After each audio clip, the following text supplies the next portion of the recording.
right, buddy, break us into the video. Alright, so today we're out here at an undisclosed location. This is my hunting spot. Been working it for about 2 years now. So today we're out here checking cams, trying if we can see some deer. We saw some does down the road already, and maybe find a place to put a new camera. So we'll be out here for a bit, and then we're gonna go shoot the 3D target, get ready next Saturday, opening day. So I'm out here, basically Matt has 3 cameras out and he has one that's not out. So today we were driving around and walking around looking for a spot to place the additional camera. And basically when he showed me the property, we're on the edge of a cliff, and then it kind of goes up to a plateau with what are they, orange trees. And I kept thinking there would maybe be trails that filtered from the bottom up onto the top. And as you guys can see with some research, we found this trail that's just absolutely hammered with deer sign. This looks like a trail that people made, but this is all deer. So, and then if you look out in front of me, you can see where it kind of plateaus and hits the trees. So basically what we're going to do next is go ahead and find a place, whether it's on a tree or a stake that we drive in. We're going to set that 4th camera and check the other 3, see what we got. So we got the trail there, and Matt's got the camera set up right here. This right here is a stealth cam. Yep. Get these in a 2-pack at Big 5. Mm-hmm. What do they run? It's like 90 bucks for 2? Yeah, so it's a pretty good deal. You're going to set that cam, and our trail's right here, so should be pretty dang good. All right, we are one of the cameras. This spot was pretty successful last year in terms of seeing deer. So had some this year already. That's what we'll see now. Got a blind set up back there last year. Was able to see a lot of activity. So we'll see. We got lots of does so far. 3. Was that 4? 4 does. Oh, That's a buck. oh, That's a buck. I don't know which one that is. it looks like That a might- possible little 3 on the right. I And wonder then if that is the 3. that buck looks a little wider. Yeah. It's a nice buck. Interesting. Let's keep it moving.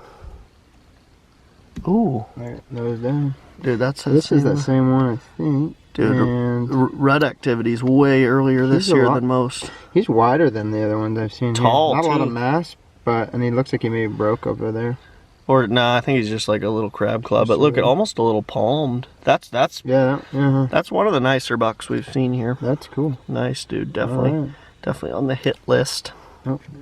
There he is again. Yeah. See, oh, that actually is a small little 3x3. Huh. That guy's quiet. I've never seen this one yet. I guess it's more of a 2x3 because that one side's not quite branched, but that's nice. Yeah, it's crazy. He is palmed. Those look super skinny. Crazy how early they're rutting this year. Normally you don't see bucks doing that for another like 3 weeks. Yeah, that's cool. It's right in front. Nice, nice forked horn. Mm-hmm. Look at that guy. Awesome. All right, you're rolling. So, for some reason, some of the dates got messed up on that last one. So, gotta make sure that's set right. Yeah, see, it's messed up here. So, important to have those right in order to know when they're coming around and When to prioritize sitting. when to come out, and morning, night, that kind of stuff. So, we're gonna adjust this stuff.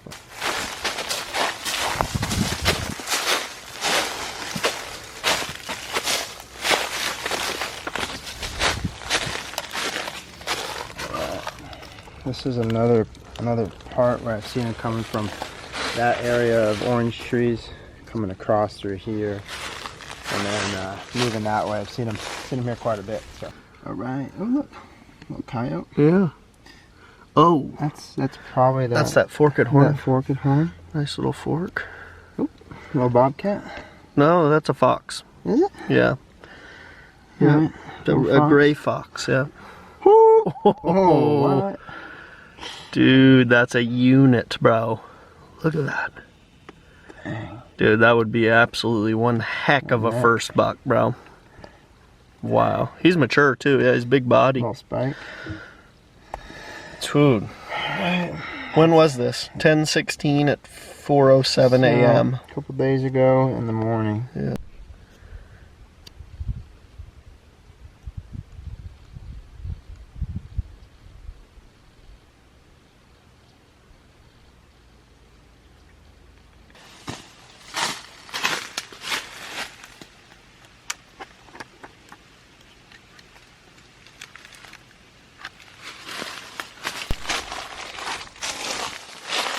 So we checked this camera, and where it was, there really was not much action over the past 3 or 4 weeks. So we've moved it here, which has a bigger arrangement of food and shade, and there's a bunch of acorns and quite a few tracks. So we're gonna give it a shot. Kind of a sketchy little leaning setup here, but we'll hope it works. All right, buddy. What are we doing? I spent the morning / afternoon checking cams. Got some good bucks on camera. Now we need to make sure we can hit them. So we got a 3D target set up down there. We're going to do shots 20, 30, 40.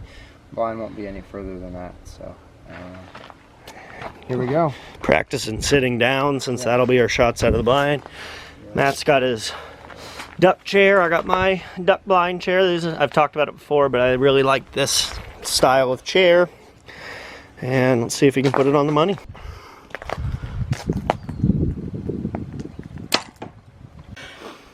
All right, guys, we're out here in Matt's backyard. We got a 3D target set up. We're in our chairs, getting ready for hunting season. The reason we're in chairs is because we're going to be hunting out of pop-up blinds or possibly tree stands, most likely. So our shots will likely be from the sitting position. Now, right now I want to talk about shot placement and where to aim on a deer. This is a super common mistake that I'm going to talk about, and I've done it. New guys do it a lot, and the reason why is when you see a deer in front of you and you're all amped up, you're going to aim at the biggest part of the vital, because you're like, well, if I aim at the biggest spot, I have the best chance of hitting the vitals. It's a slippery slope, because if you aim in the center of a deer, like the halfway point, if they drop 2-3 inches, which they react very quick and is easily possible, you'll likely hit what I call no man's land, which is like basically the backstrap portion between the lungs and the spine. So you're not going to spine them and you're not going to lung them. You're going to hit them right in the middle. It's just going to be a flesh wound. You're going to be all pumped up. You're going to track him, and at the end of the day, he's going to heal up and be fine. It's going to be a major heartbreaker. So this video is good for new guys, veterans, whatever, but I'm going to show you where not to aim and where to aim, and then I'll talk about why. So we're here at 17 yards, fairly common distance from a pop-up blind. Got our 3D buck, and this first shot I'll show you where I would not recommend aiming.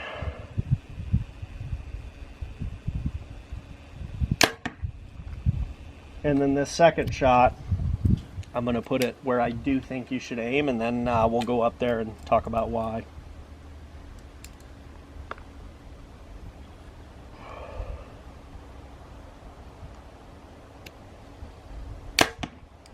So let's go up there and take a look.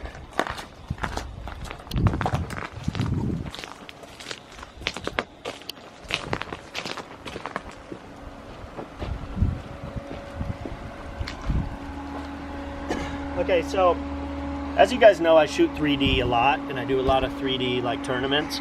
This is not where I would shoot a 3D target, right? But for hunting, I'm going to aim different than I would shooting 3D. You guys will probably notice these shots are probably a little further back than you would expect. The sexy shot, of course, is like right up here.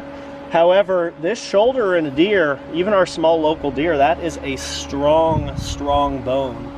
And again, you can smack a deer perfect right in the shoulder, but you really risk not getting enough penetration and not having a fatal shot, and then you have a buck limping around. So this shot is the first one I shot. This looks perfect, like this looks like a really good shot height-wise. However, if this deer drops even just 2.5, 3 inches, you will not recover this buck. You know, the shot's not going to be fatal, and odds are good he will drop. So this shot here is really, really risky. And a lot of guys ask me, like, well, does it matter if it's 20 yards or less? It definitely does. They react super, super quick. So this shot here is almost, you would say, possibly borderline low. But the reason this is so valuable is even if this deer does not move, which is unlikely, this is still a smoke shot. He's not going to go far. The blood trail is going to be great. It's going to be a pass through, and he'll go down within, you know, 30 seconds or so.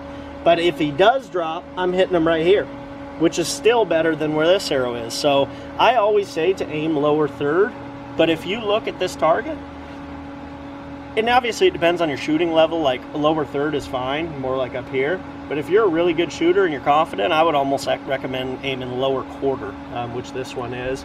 And basically you're just giving yourself the most room for error. This shot, you think you're giving yourself the most room for error, but really you have none. The deer can't react, or you're in trouble. This one, the deer can react, and you're still good. So hopefully that lesson was helpful, and yeah, we'll see you guys in the next clip.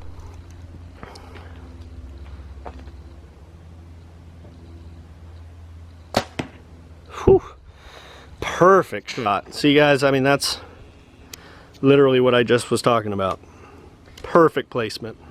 I learned from my mistakes. I've done it twice. Last year, right? Last year, and then the year before that in Arizona on a stalk, got in close, and twice got nervous, just aimed center, thought that'd be the best spot. Twice ducked it. So, and he, you know, you basically just gave him a haircut. The bucks are fine, just grazed right through the top of the back. And touching on what I said earlier, dude, driving tax, but touching what I said earlier is those were both close shots, right? They were both like 30 yards or under. Yeah, both 30, about 30. 30 yards. So for you guys that say, oh, well, my bow's so fast, they won't react, trust me, they will. I've had bucks jump my string. It's super, super close, so don't get cocky. Dude, look at this. Look at all three of these shots. Are, in my opinion, perfect. Dude, yes, I mean, again, like if you're looking at the deer in quarters, you know, you got the bottom quarter, the middle, the top third, and then the top fourth, but he's driving them all right there at the base where they'll all still be fatal, but he gives himself a lot of room for the deer to drop. Good shooting. Yeah.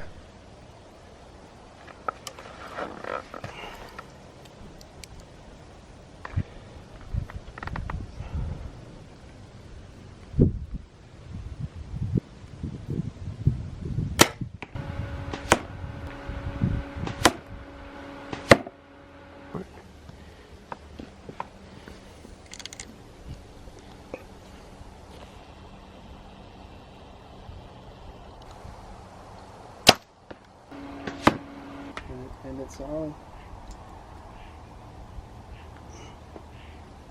Oh, dude, my